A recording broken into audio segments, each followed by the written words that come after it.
Well, big changes. As of today,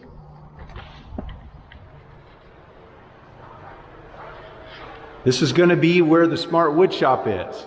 Now, it's not a lot of room. It's just a little over 900 feet, not the 4,000 that I had before, but it should be good. Now, I'm going to have a lot of storage. I'm going to have the trailer in here in the truck. So we will see how it works out, but hopefully there'll be a lot of fun videos coming from inside this location.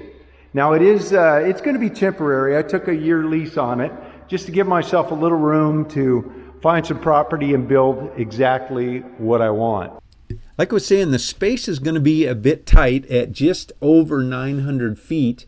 And if it were just a shop, it would be perfect. But we have sold all of our real estate. We are shopping for a house and actually maybe shopping for a city still as well. And so currently we're looking for a place to rent so we can look around for that fixer. So I've got to make this work, and I've got to store everything I own in here as well as the Smart Woodshop. It does have a bathroom, which is nice. When I am there working, it'll be nice to be able to have the bathroom there and not have to run off and find something. Plus, I think I'll set up my coffee maker and such in there as well. So the space is warm. It's clean, it's bright, it's just well lit, good power, has 220 power, though I won't be using it.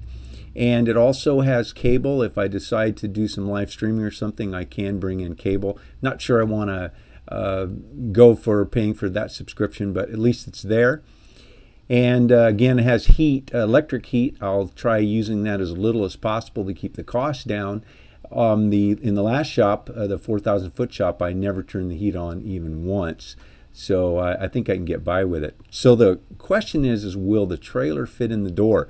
It's the exact same door that is in the storage unit that we currently have the Smart Woodshop stored in, barely fit. So it has to do with the angle that it comes in off the ground. So it's going to be tight, and we'll see how that works.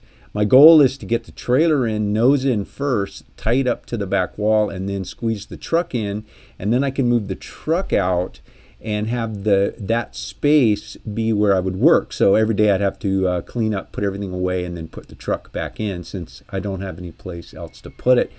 So here we are with the trailer valet. I wouldn't give that tool up. Couldn't do what I'm doing here with just the truck. So I'm pulling it in nose first, and the ladder, just the angle of things, and the tug itself unfortunately sets the tongue at a height and there's no way to lower it.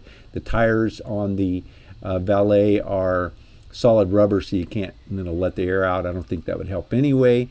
And I didn't want to let the air out of the trailer because I didn't have my compressor up and running, and just needed to move it around, and I'd have to pump the tire, let the tires down and pump them back up. So my goal was to get it in without that. It didn't work, so I ended up removing the ladder.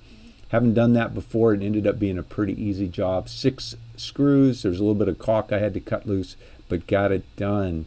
So hopefully, once I get all my stuff moving in and organized, going to start that on Monday. I hope to make space in there to be able to shoot some videos.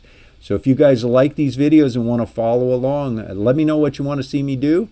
And in the meantime, while I'm looking for a fixer, and also subscribe, share the video with others. Hopefully there is a whole year-long series of videos to come out of here, and I'll keep you up to date on how it goes with the fixer as well. Thanks for taking the time to watch. Have a great day.